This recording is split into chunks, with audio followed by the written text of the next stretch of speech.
Nisikize tena. In the church, Katika kanisa, when the gospel is being preached, injili inapohubiriwa, there are three categories of people. kuna watu. One, they are called spectators.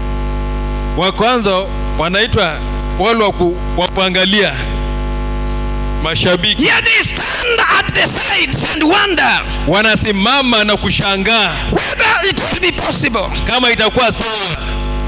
They are spectators. Ni mashabiki, They are none of us. sio mmoja They are wetu. none of what is happening. They are called spectators. Wao ni mashabiki tu. We also have what we call the resistors. Huko pia na wale wenye wanakataa, They are in the church. wao wa kanisa.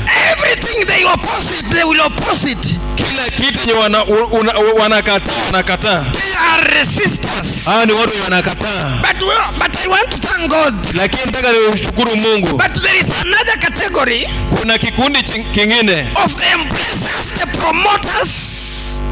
They are the embracers. They promote the things of the kingdom. wale watu ambao wanakubaliana na vitu. They are supporters. Watu wanakubaliana, Promoters. watu wanapeleka They kwa wengine, promote the things of the kingdom. wanapeleka vitu za Mungu kwa watu wengine. They are the early adopters. Ni watu ambao wanapokea Anything good they buy into it very fast. kila kitu ambacho ni mzuri, wanaishikanisha. It's you to say where you belong. Sasa wewe ujue uko wapi.